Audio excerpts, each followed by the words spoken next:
क्या कैसा कार्यक्रम है सर आपका?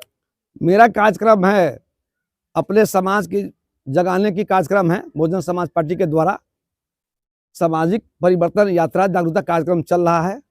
उसके तहत मैं अपने समाज के लोगों के बीच हमारे जो गरीब गुरबा असहाय वंचित अभी वंचित समाज जो है, अभी भी इस देश में आज़ादी के बाद भी 75 साल हुए, लेकिन अभी भी हमारे समाज का जो हक अधिकार मिलना चाहिए बाबा साहब के संविधान के द्वारा, वो ये मनुवादियों की सरकार हमारे समाज के हक अधिकार पर कुठाराघात कर रही है।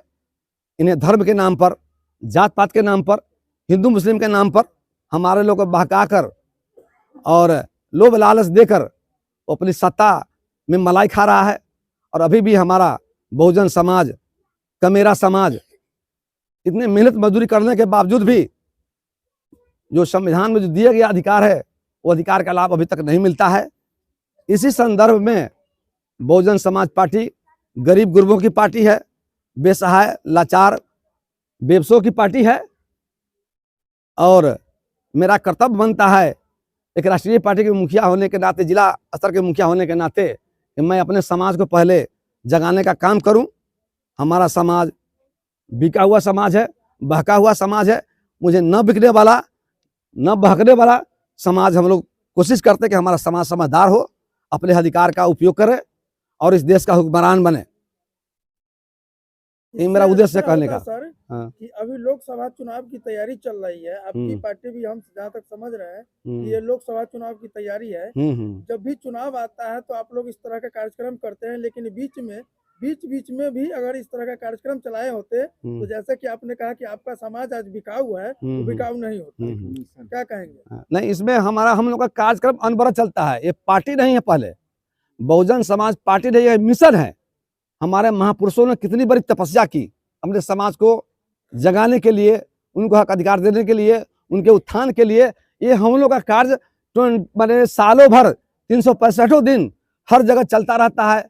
और जहाँ तक मेरा सवाल है, हम एक जिला का अध्यक्ष है कि नहीं? इतना बड़ा ये यहाँ पर इस जिला में 8 विधानसभा है, 17 प्रखंड है, और हमारा संगठन ज़्यादा ताकतवर मजबूत नहीं होने के कारण मजबूरी है कि हम जो है ना अपने संगठन को तैयार करने के लिए, जब तक हमारा लोग जगेगा नहीं, समझेगा नहीं, तब तक हमारा संगठन मजबूत नहीं होगा। तो एक कैडर के द्वारा, एक मिशन के द्वारा, एक प्रशिक्षण के द्वारा हम अपने संगठन को, अपने समाज के मिशन को, महापुरुषों की बातों को उनके बीच में जब तक हम नहीं लाएंगे, उनके त्याग को, उनके कुर्बानी को जब तक हम लोग अपने नहीं बताएंगे, तब तक हमारा समाज अंधेरे में है।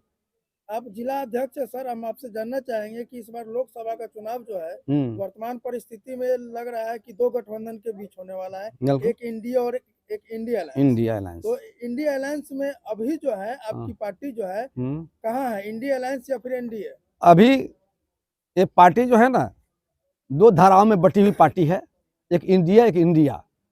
इंडिया का अगुवाई करता है कांग्रेस के लोग और एनडीए का अगुवाई करता है बीजेपी के लोग।